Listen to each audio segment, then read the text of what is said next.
don't have to say you're sorry for all the wrongs that you have done. I don't wanna hear sad story, 'cause the damage already done. Oh, the damage already done. Broken bones and wounds need tender repair. Hang on, brother man, don't despair. Although we forgive 7 times 7, still the damage already done. So much damage already done. Stop and listen a while to meditation style, going straight to your mind, to your wicked and wild. Only way you can deal with these vibes is to free up your soul and mind. Yaga yaga yaga yaga yo. You don't have to say you're sorry for all the wrongs that you have done. I don't wanna hear sad story, 'cause the damage already done. Oh, the damage already done. Everybody wants their peace of mind, trying to justify how they deal with mankind. Some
Auditor General of Guyana. So, Anand, welcome to Plain Talk. Thank you very much, Chris. And let me just explain to viewers, the protocol is that only 2 persons can be at the table, and only one needs to wear a mask. So that explains why Mr. Goolsarran does not have a mask. You've been away for several months, about 9 months. 9 months, yes. Yes. I left in August. You went to Canada. What was it like being in Canada with the pandemic? And I'm going to ask you about the comparison here. Well, I left in August of 14th of August last year. That's about 12 days after the declaration of the results of the March 2nd elections.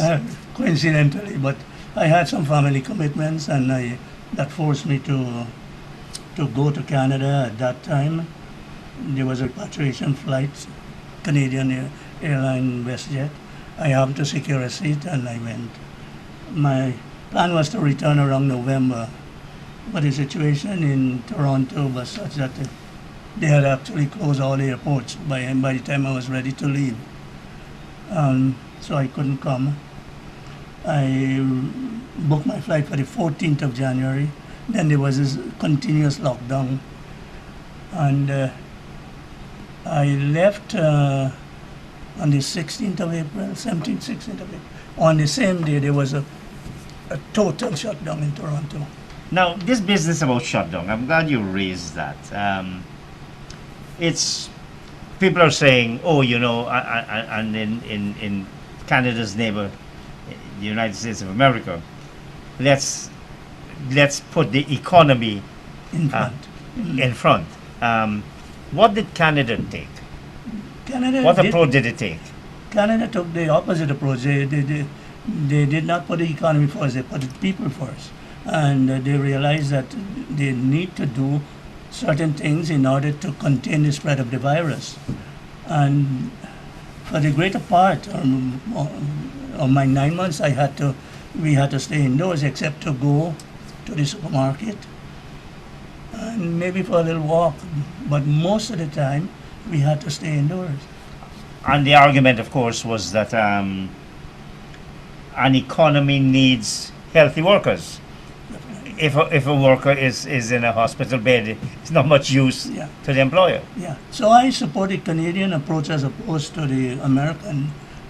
The Americans are saying the economy, and I guess we are thinking about that also here in England. The economy comes first and people's lives come second. But in Canada, the social aspect is... How do you compare with the Ghana approach? I think our approach in Ghana seems to be similar to the United States.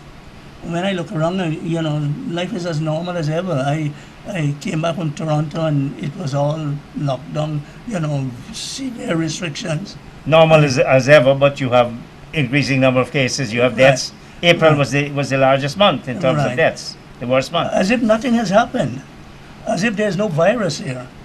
The way people go about their business, it's as if there's no virus here. Compared with such serious restrictions we had to endure for good reasons in Toronto. Why do you think you're retired? You're at home. You do a lot of writing, so you get a lot of time to reflect. Why do you think our government takes this view? Look, let's Put the economy first. put the economy first.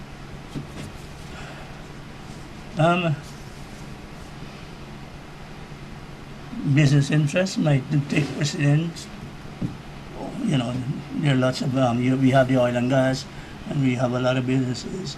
And if we put the lives of people, I guess the politicians are thinking in terms of GDP growth and all those things. And the administration will look good if there's GDP growth, if the oil and gas industry kicks off in a significant way and businesses flourish. But the question is, at what cost? Well, look at Modi and India. At what cost? At what cost? And my feeling is that the lives of people should come first over the state of the economy or attempts to have an economy that with impressive GDP growth and business activities continue as normal. Well, a person who is ill at home or in the hospital, GDP growth means absolutely nothing. And worse yet, when a big part of your GDP growth gone abroad, Oh, then yes, you're talking forests, you're talking gold, you're talking oil, you're talking bauxite. Major segments of the economy are controlled by foreigners. Yeah, and the GDP growth, if you want to interpret that as an indicator of the performance of the economy, and as a result of that, it will improve the lives of people. To me, it's giving a false degree of hope. 86% GDP growth now dropped to 51%, or whatever. Then it How came does down, that? yeah. How does that translate in terms of improving the lives of citizens? Are they better? Will they be better off? Are they better off now? Yeah, well, of course, you want your economy to be going. You don't want your economy. You want the cake to be expanding, but you want to make sure that you have a share in that cake. That's the problem. Now, you continue your column, Accountability Watch. What drives you to continue this column? You've been retired for many, many years now. What drives you to keep that column going? To prevent the brain from getting lazy. Yeah, careful with those terms. I know. It's to me, it's intellectually uplifting for me to continue. I feel that every column I write, I am a better person. in terms of my ability to think and put over ideas. I see my through my column intellectual upliftment for myself. Your column is called Accountability Watch. Why that title? Why the word accountability? Because of my training, as an accountant, accountability accountant, and then being Auditor General, for 15 years, it has been ingrained in me, the word, the concept, the ideas, everything. It has been consumed and subsumed within my system. You're linking or conflating accounting with accountability. Yeah. Well, yes. Anand, you know what the accountants did in the Enron era. Accountants are known to be cookbooks as well. Yeah. So it sometimes is dangerous to equate accounting with accountability. Yeah, it's dangerous, but I think in the final analysis, we need to equate accounting with accountability. Well, you have to have good accounting. Yeah, and while accounting is a narrow concept in terms, well, it has to do with accounting standards, recording and processing, financial report.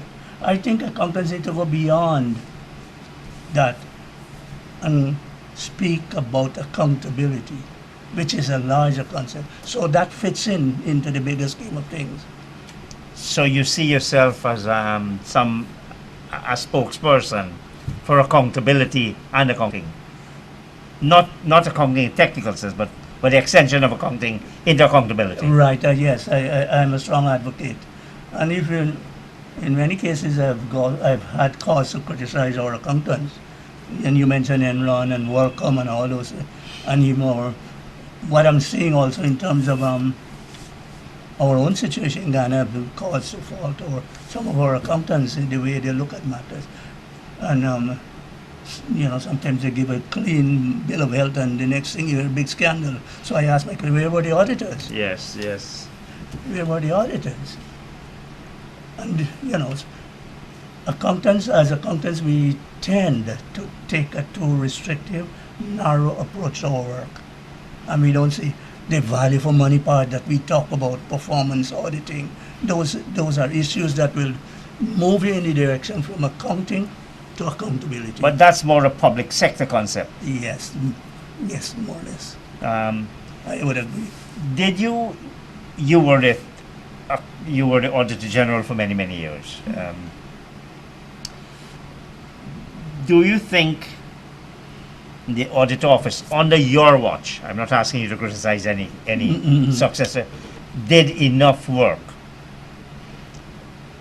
in terms of value for money or in terms of accountability? Yeah, we've done a lot given the limitations of staffing. We've done a lot. We've passed. Before I left, we had the Audit Act. You remember that? Yes. If I go back to the early 90s, 91, I started investigating privatization under the previous administration, and I ran into a series of troubles. Oh yes, I recall you and Mr. Greenwich, yes. And instructed me not to do this, and I said no. I defied him, and he didn't want me to. He tried to muzzle me, and he didn't want me to speak to the media at a time when it was needed because there wasn't any accountability. But he had no authority to do that. So I defied him, and I don't know what happened at cabinet level. I had some vibes that I was fired. You were fired? I was fired in the absence of Mr. Hoyt. Yes. At the cabinet meeting, and the following week when Mr. Hoyt read the minutes, said, "What's this?" I put the man to watch over you people. Yes. Decision reversed. So then coming back, we did the gold investigation. Remember the shipment of the Yes, yeah. We issued that report. That's the $10 million. There was a, no, it was about 2.5 million US could not have been accounted for. Because Yeah. a guy in Toronto was selling gold at spot rate. Okay, yes, yes, Yeah, yes. remember that? But he was declaring it at the lowest price of the day. And when we did the calculation, it was like 2.5 billion. Now, I don't, and the guy signed documents pledging certain properties. And I've been asking several years after, I've been asking what happened and never got an answer. You talk about staffing, etc. Is it realistic, given the culture of this country, the lack of accountability, this accountants are a waste of time, let's get on with the job? Do you think it's feasible for the audit office to audit all the public accounts of Guyana, as the Constitution says, This which is, would include the state entities? this is why when we drafted the legislation, we included that requirement that the work- Contracting out? Yeah, and I think all the commercial audits should have been contracted out to private auditing firms. And the Auditor General would stay with the central government and look at value for money issues and performance auditing and so on. But I'm not sure to what extent. I think the audit office is taking on too much Well, that it can handle. but things are happening. The Constitution imposes on the audit office complete responsibility for public accounts of Guyana. Yeah, and public accounts could mean Is defined in the Constitution again. right. It's entire public sector. That's correct. No, but then there is this requirement in the Audit Act for the Auditor General to contract out. Yes, it is. Right. But let me give you an example. Look at what's happening in Guy Oil. It seems perennially a problem. And they have contracted out. Does it require much more? Does it require maybe an audit committee? Does it require serious sanctioning? You have this guy Blair, a Director Blair, negotiating or allegedly negotiating With suppliers. with supplier. Well, I mean, that's fundamentally Yeah. antithetical to governance and anything. there are two issues you've raised here. One, the Auditor General contracts out Yes, some of these audits, including the Guy Oil audit. yes. And invariably, a clean audit certificate would have been issued. And he would have issued a concurring opinion. Yes. Now, the question is, to what extent he has examined the work papers, to what extent he has had discussion with the chartered accountant, to what extent he has done his own probing before he issued that certificate. And maybe he has done, maybe he has not, but many of these issues that are coming out of these state institutions and even central government, sometimes I ask a question, how come, if these accounts have been audited, how come these things are... Well, but the very fact that he needs to contract out suggests inadequate resources Yeah. internally. Yeah, So it might very well be difficult. yeah, but then the Act provides for a review, comprehensive review Yes. of the work of the chartered accountant, including examining the work papers, having detailed discussions, and doing your own bit of... But Anand, that cannot relieve the board. No, The no, board no, of no. Guy Oil. No. Well, I mean, something should happen to that board. Right. Now, that brings me to your second question about the board of Guy Oil. And I wrote in last week's article, I said that there are two fundamental issues when I look at the appointment of board members. One, the basis of appointment, on what basis these people were appointed. And have they been screened enough to ensure that the private interest will not take precedence over the public interest and the public good? In other words, that there is no conflict of interest. Right. And secondly, do they really understand the role, board members, Well, vis-a-vis the role of management? Now, procurement is the responsibility of management. The board provides oversight over management. Now, if the board steps out of this position and usurps a position of management, who is watching over the board? well, first of all, I happen to teach company law. Directors only operate as a collective body. That's right. Mr. Blair had no authority whatsoever, Right. none whatsoever, to do what he did. Absolutely. But it brings you to another point. We're going to talk about governance in these companies. Why do we have so many people importing fuel in this country? Why does Guy Oil, for Christ's sake, why does Guy Oil go out there with somebody to buy fuel from them? And the other question, why do we need Guy Oil? That's an even more fundamental. Now you're going to ask me, I would ask you, why do we need Chronicle? Yeah, why do we need Chronicle? We should really cut down the state's involvement in some of these things. Yeah. Because I don't want us to be running around.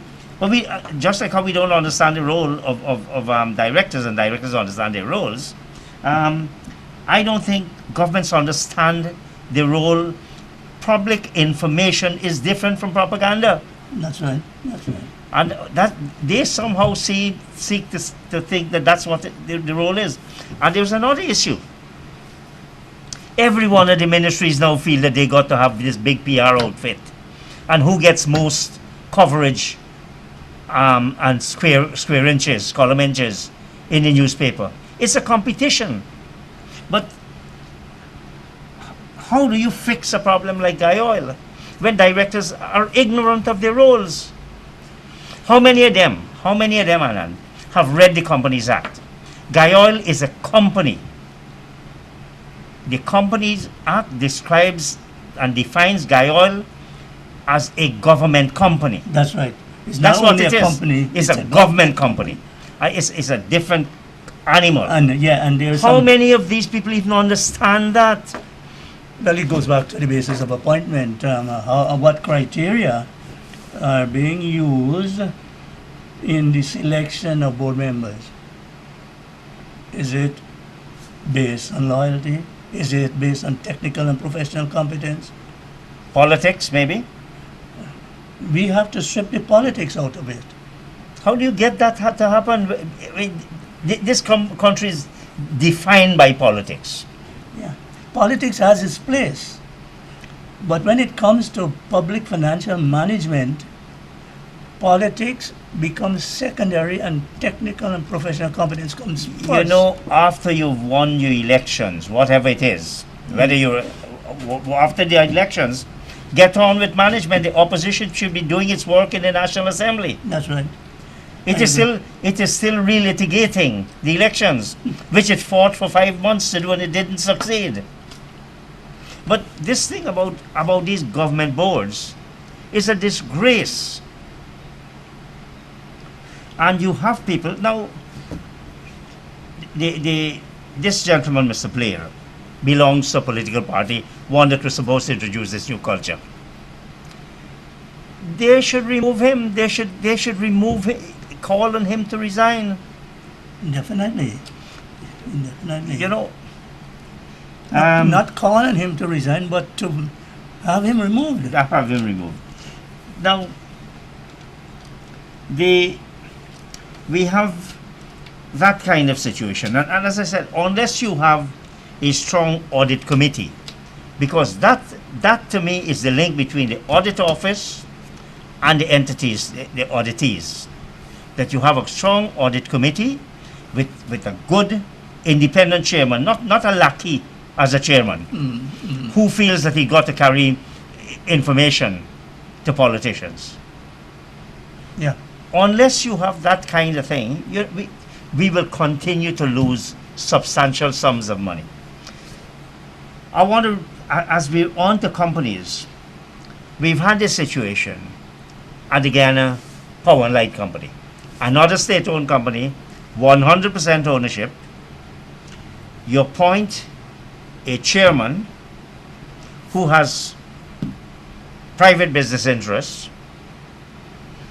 It turns out, and one can get into details, that his company enters into a transaction with Ghana Power and Light. I have seen the transactions heavily criticized.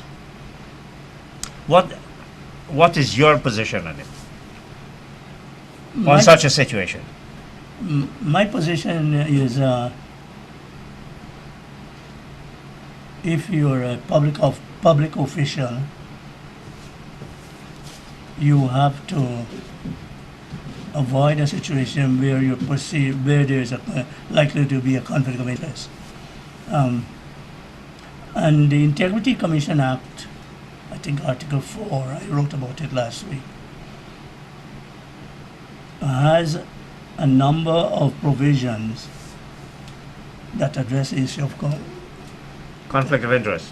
one of it has to do with giving up your shareholdings, ownership, business interests, and so on. If you Which don't apply in this case. Those things don't apply in this case. well, Shareholding does not. does not. But business interests, ownership of or if you have a business and you own the business, you have to give up that if you're going to serve the public. That's what the Integrity Section 4 says, Article 4. And the Integrity Commission Act also talks about penalties. If you violate any aspect of the Integrity Commission Act, there are penalties. You could be prosecuted and all those things. So my take on all of this, while maybe the chairman disclosed his interests, and if I were in his position, I would not. If I own a business, I will not bid for a job. But that's you. But the thing is this, and let me state my own position on this matter. Company law does not prevent someone who has prevent a director or an officer from having a contract with the company with which he's the director or officer. What the Companies Law Act requires is that he must disclose that interest and that he must not vote on the matter. Yes, Now, that is true. from a strictly legal perspective, the chairman did not violate. Right. But The law. there is a particular reason for disclosing your interest. Yes. In the sense that once you disclose, there is going to be some committee, a set of group of people who will evaluate Mm-hmm. that interest to see whether it's going to conflict with your public duties. Yes. So, and obviously, while the company law is saying that, I think it fell short of saying that, well, having disclosed the conflict of interest, what should happen with such disclosure? No, Don't the contract goes through. Yeah, well, that's what I'm saying. The contract goes through, but then the bigger issue has to do having disclosed the conflict of interest and having disclosed your interest. Yes. And if it turns out that there are serious issues relating to conflict of interest, But you've disclosed it. You're Yeah, not but that taking doesn't- part in discussion. But listen, let's take that particular matter because I did some private investigation myself. yeah, This matter was done through the procurement procedures of the board. It actually, my information is that it was the lowest bidder. So economically and financially, it was in the interest of the company. It wasn't against the law. But you're saying that because of the perception. you have the company law right, but then beyond company law and now dealing with public entities, Yes. the issue of morals and ethics and all those things are issues that need to. This is why we have the Integrity Commission Act. But well, which talks about conflict of interest, what you need to do to prevent a perception of conflict of interest. well, let me give you one other state entity. This is not a company now. That is almost controlled by the very people who is supposed to regulate the Geology and Mines Commission. How do you deal with that? I'm not familiar with the issue involving in Well, a lot of them are, miners, the GG. Oh, yes. Yes, that's wrong. That's wrong. That must, from what you're saying, that sounds to me like a violation of the Integrity Commission Act as well. Yes. But why don't we see these things? That maybe is a column for you. It calls for some more research. No, well, Yeah. Once you have state institutions and you have public officials holding senior positions in institutions, and they have private interests, they have to disclose, and some committee has to evaluate whether that is likely to create the perception of a conflict of interest. yes. And if it is so pronounced, then you either cease becoming a public officer and look after your business, Mhm. or you surrender your business and become a public officer. You can't have it both ways. Given the paucity of expertise in Guyana, wouldn't you be shutting out a lot of people? You'd be shutting out a lot of people from the private sector, for example. Well, you have to make a choice. You make a choice as to whether you want to serve the public interest or you want to serve your business interest. You have to make a choice. You can't serve both? You can serve both, but you will have to deal with perceptions of conflict of interest. Yes. You will have to deal with perceptions of conflict of interest. For example, you might own a business and you're a public official, but that business is so unconnected with your duties that it will not present. Yes. It will not present. So that's why you need some kind of committee to evaluate when you make that disclosure. Well, so many places like would have an ethics officer, like maybe the office of the president. Canada has an ethics Officer. Yeah. And you refer the matter. Right. What that chairman ought to have done was refer the matter. Yeah. But in the absence of an ethics officer, the Integrity Commission should be in a position to advise. Yes. Yeah, but then, do we have an Integrity Commission as of now? No. I'm not sure. No, we don't. No, we don't. We don't. The members have not been appointed. New members have not. The term of office for the previous members But has doesn't expired. that give the impression that, look, maybe the government itself is not serious about integrity? Well, historically, the Integrity Commission Act was passed in 1997. Took 2 years to appoint the commissioners. And who were the commissioners? And then there was this big 10-year stalemate. And none of the people bothered to honor comply with the requirements of the act. It does not. Now, those persons, in my view, should not hold public office. The Integrity Commission, well, maybe that's why they don't want to police it, to people it, because it should. That is what should the sanction should be: prevention from holding public office for a number of years. Definitely. Jamaica has a lovely model. I wrote about that. They've merged the Contractor General's office with the Integrity into. They've got a good model, and I wrote about that, and I advocated that we should adopt that model. Now, you've been following the press. The Transparency Institute Guyana Inc. You've been a former president. You were too. You were? No, I've never been. Vice. You must have been vice. No. Yes, I was vice, and I became president. But I'm kind of disappointed. They're so low key now. They're not. You ask yourself, do they really exist? So, I mean, are you expressing disappointment? Yes, I am. I'm not hearing a voice from transparency, and there's so many issues surrounding transparency, and I'm yet to hear. Well, Anand, we went through we went through rough times because although I wasn't a member of the board, I was the attorney that formed the company. Yeah. In fact, we don't have we're not even sure if we have a commission of information. Yeah. I won't want to comment on that. No, but I Yeah, need yeah. you to. I need you to. What is the position with that as far as you know? Well, what I'm aware of is the person was there, and when there was a change in government, and there was an attempt to have him removed, and then he took the matter to court, and then things kept hanging, and there is it now. I think the person is still in position. But nothing is done. So, Integrity Commission, Access to Information Act, the Commission of Information, because that is the medium through which you get information. You talk about accountability. That is accountability.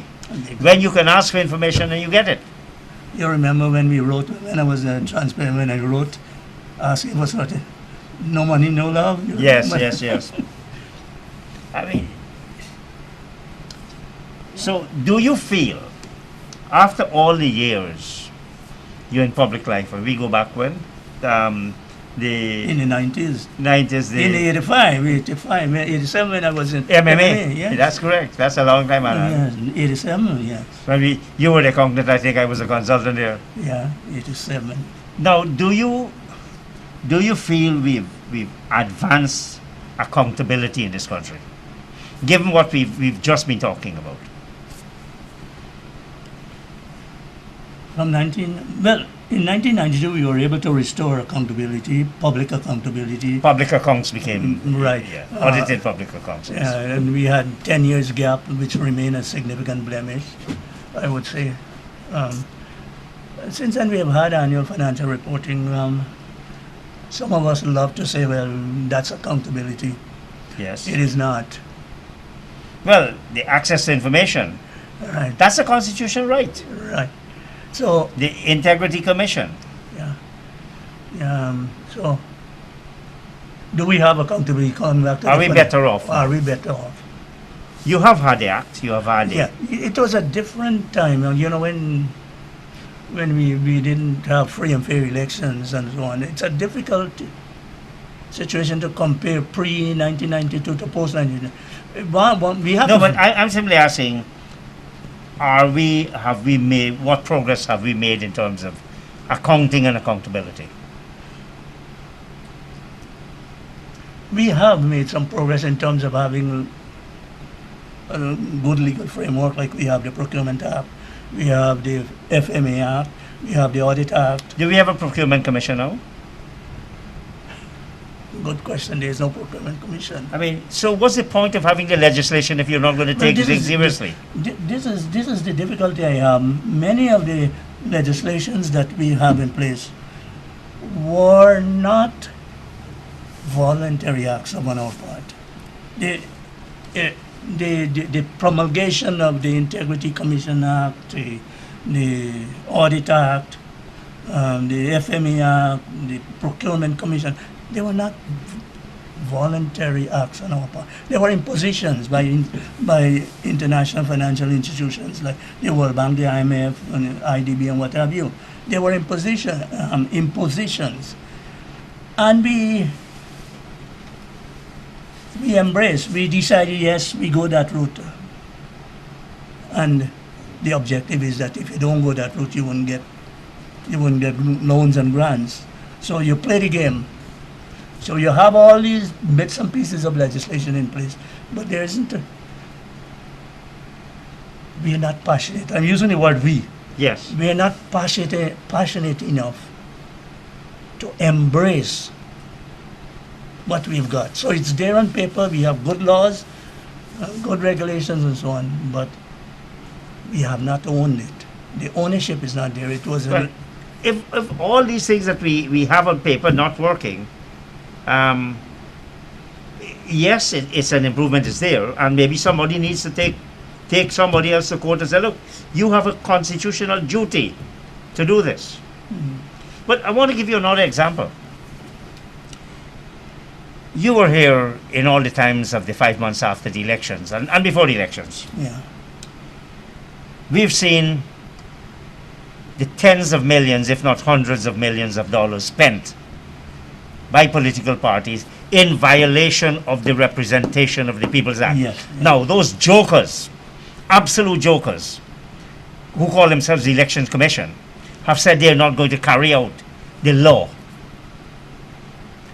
Well, again, These people are insane or ignorant. well, if you have 6 commissioners and 3 from nominated by the government and 3 from the opposition, and invariably their nominations are not based on technical and professional competence, but based on political consideration. But they have laws, but surely, at a minimum, you must comply with the law. Definitely. Now, when you have situation like that, that is the seed. You're sowing the seed of corruption, because these businessmen who helped to carry people during the 5 months, Yeah, and it's payback. Yeah, yeah. You know, a government comes to power and it then starts to reward its people. That's where you get corruption, and that's where you get accountability. Oh yes. Oh yes. Okay. Now, within that environment, how do we enhance our standing in the corruption perception index in absolute term rather than relative? Because somebody else could get more corrupt than you, and you look like if you improve. Our corruption perception index, I think we are at 41 or something. No, I can't remember. No. that figure. Maybe 37 or somewhere there. Not at all. It's much higher. It's much higher. Yes. Close to 41. How do we improve if all our instruments of accountability are not in place? Well, we've jumped about 7 points in 2006. Yeah, we were 120 something or something. And that had come about because the government had taken a number of steps, like the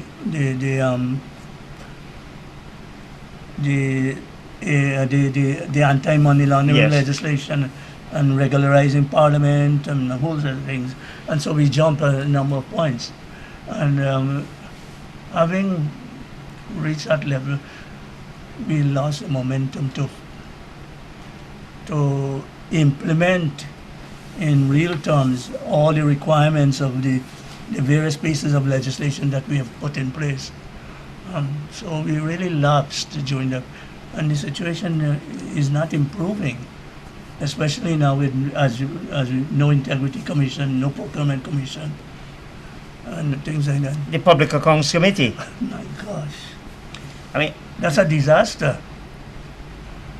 are we serious as a country when it comes to accountability? The last report of the Public Accounts Committee was up to 2014. They were looking at 2015-16 in combined. That's part of your accountability framework. And I was hoping that the new public account, I wrote a couple of articles, some thoughts on for the new public account, that they would have worked out a plan to bring the backlog accounts up to date. They have a 5 years backlog accounts up to date to address. And every year that passes, you have to add one more. So they will never be up to date unless they've taken a completely new approach rather than the sequential approach. But it gets caught up in the politics. Politics. You're recognizing the government, stupidly saying you're not recognizing the government, then how do we move from here? How do we get, we're talking accountability. How do you get accountability? Surely you begin with a framework and then you get people to execute it. The government has to demonstrate in a serious way its commitment to all aspects, all the mechanisms that are put in place, that are put on paper. We need to translate all of that into firm action. We have the Integrity Commission. What is stopping us from appointing competent commissioners? We have And a good secretariat. What is stopping us? You know, the Public Accounts Committee should get a good secretariat. It should be properly advised. It shouldn't have to go and read every paragraph from the Auditor You know, General's when, report. when I was at the UN, before the Board of Auditors report reached to the General Assembly, the Fifth Yes. Committee, there's an intermediate body called the ACABQ. Mhm. If we issue the report today, tomorrow that committee starts working on the report. And at the end, they would take about a month. At the end of it, they produce a resolution, a draft resolution to the Fifth Committee, which endorses it. So the whole process finishes within a month or two. You know, Clive Thomas had a great idea to for the parliamentary secretariat to have expertise. Yeah. But when they went into power, Thomas stopped bothering with it. Yeah. So my suggestion for the Public Accounts Committee, they should not be looking at this report in a detailed way.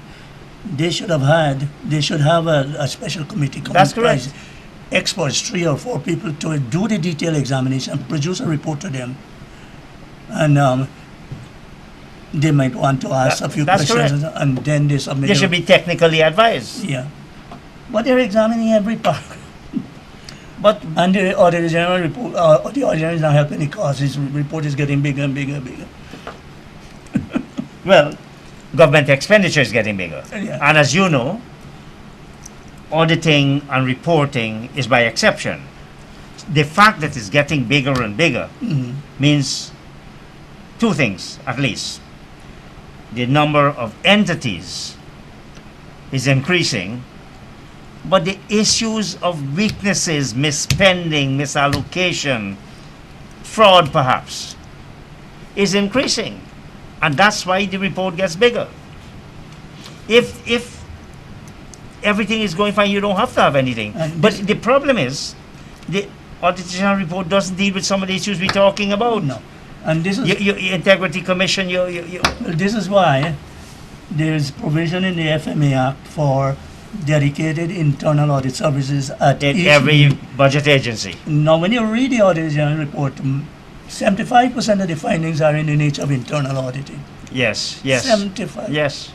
Now, strip that 75% out. You see how much how much leeway the Auditor General has to look at more important areas. Now, there is a requirement of the law to have dedicated internal audit services. Yes. The government, except for the Ministry of Finance that has about 14 or 15 people and expect to cover the range of government operations, there's hardly any dedicated internal audit services. You know, if you have a good internal audit facility, you can have almost real-time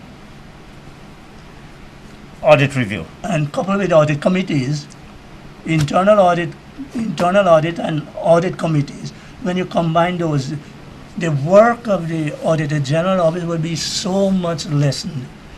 And then they could deal with the value for money and the legality and the illegalities. All right.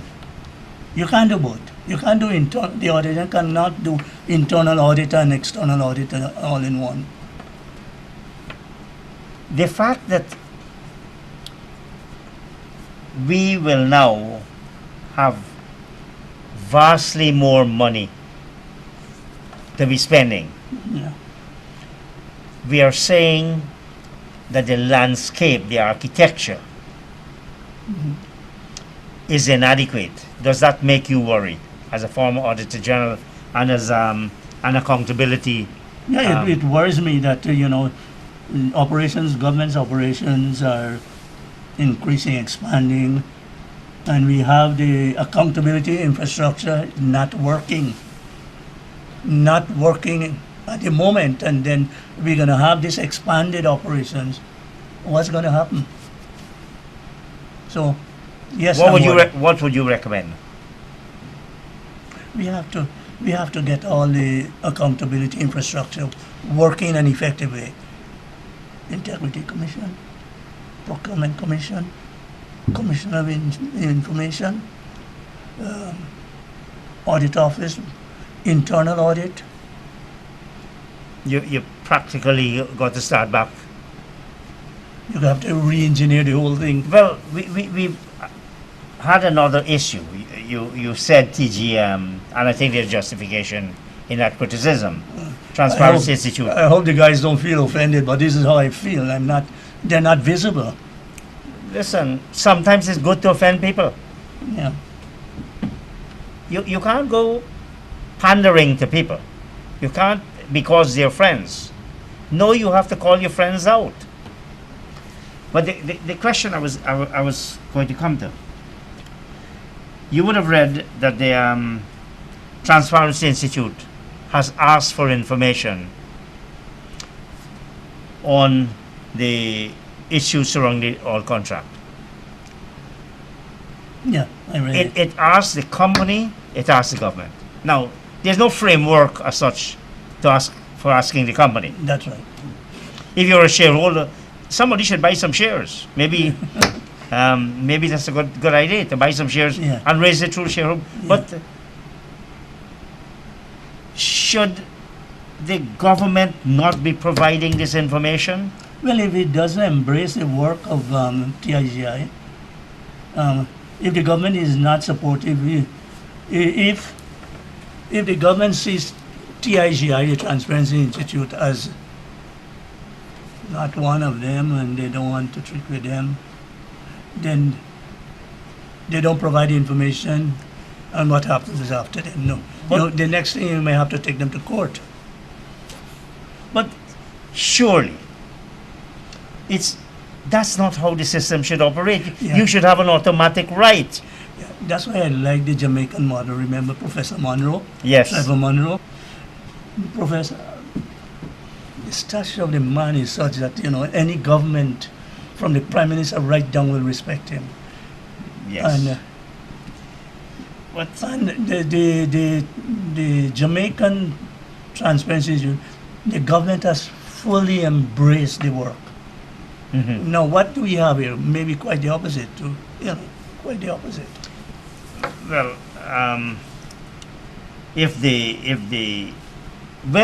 I was going to say that the Transparency Institute must not only demand respect, but it should command respect. It should be raising issues. Yeah. It should own an accountability watch column. Yeah. It really ought to. Maybe they need to strengthen the legal framework, and maybe rather than having Transparency Institute as a private entity, it's incorporated under the Companies Act Yes. as a guarantee of what. Can't we translate that body into an institution that is governed by some legal framework? Well, I don't know, Anand. I believe in private pressure groups, whether it's an individual or collectively. I think what I do believe, I believe the government should be helping to fund it. Definitely. The government treats subsidies and subventions like political handouts. That's not the way it's supposed to be. Yeah. When I speak about TIGI having a kind of legal framework, for example, they refuse to give information. TI has no other option than perhaps go to court. But if it is backed by legislation, maybe. Well, you see the problem. I think TI faces their Transparency Institute, TG. TI is the international one, and they're very concerned about their brand. The problem is they went direct, I suspect. If you go to court, the court will say, look, there is a legal framework for you to request information. Yeah. Go and do that. Yeah. That's it. Information Act. That's the problem. Yeah. And they didn't go that route. I don't think they went that route. They must have thought it might. Well, they pass experience. They look at the experience and say, this ain't gonna get us anywhere. Definitely. Yeah, definitely. If you take the matter to court, the court is going to say, well, we have a framework. We have a framework for dealing with that issue. So, yes. But, what we wanted in a situation like this, and I'm sorry, but I'm talking too much. No, you're not. What we wanted in a situation like this, the government must not seem to be acting in consort with the oil company? Good question. Good question. Because what signal are you sending? That look, we ain't got to bother with these people, these jokers, whether it's the president or you know, I don't want to call names, but that's what's happening. Look, you talk about accountability and transparency. The 2016 agreement Yes, required audit of the course by the minister within a fixed time. We have not used it. The oil companies, people like Exxon must think these people are clowns. We can do whatever we want. We will these are colonies. We become a colony of ExxonMobil and its two partners. They feel they can do what they want. Look, I can tell you, I know someone who thought he had great friendship with this place. He queried some figures. Suddenly, ExxonMobil put Scotch tape. They feel they can get away with it. Exxon behaves like a state within a state. The reason for it, Anand, the block that they have is bigger than the whole of Guyana. They don't have to account for nobody. How do we fix it?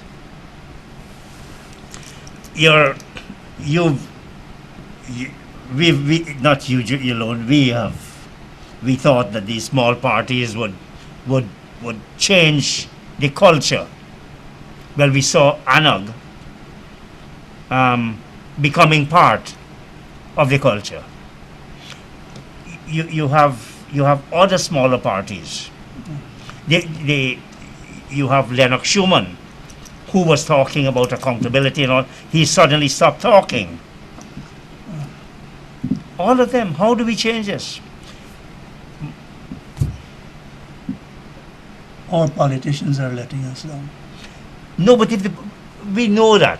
Yeah, but How do we change? by What are we experiment. going to do? If our politicians are letting us down, The people are still far more in terms of number than the politicians, you know.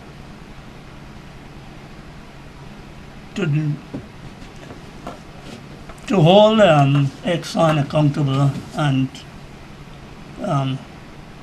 we have to be strong. We have to have strong leadership.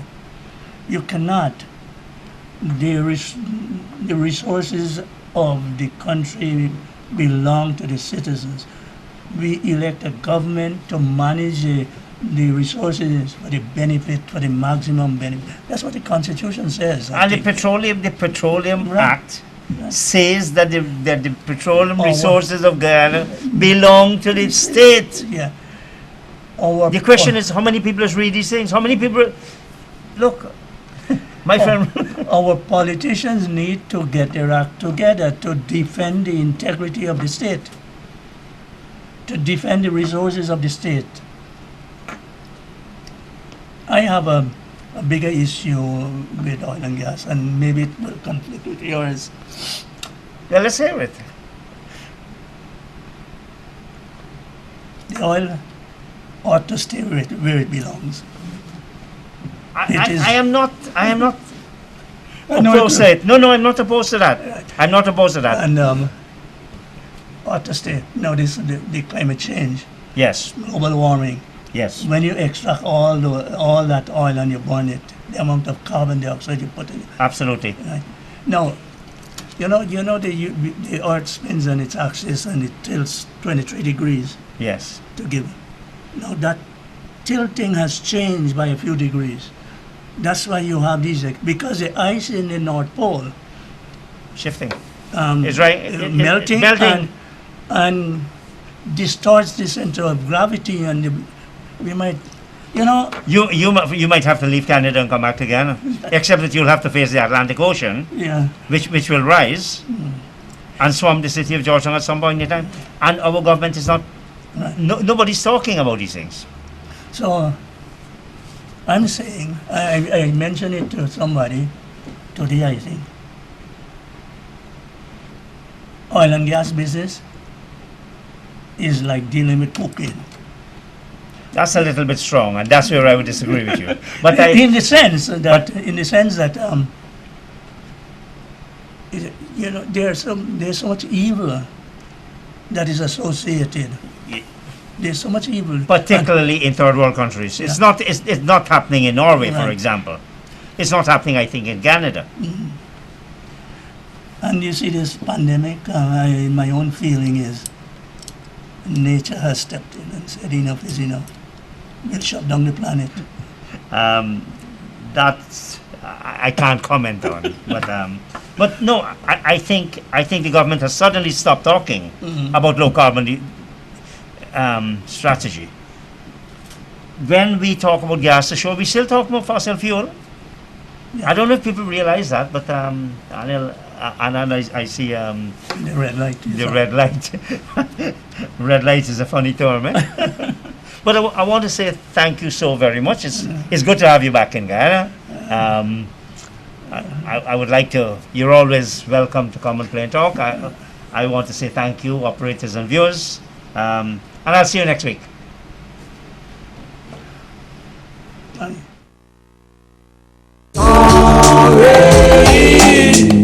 For all the wrongs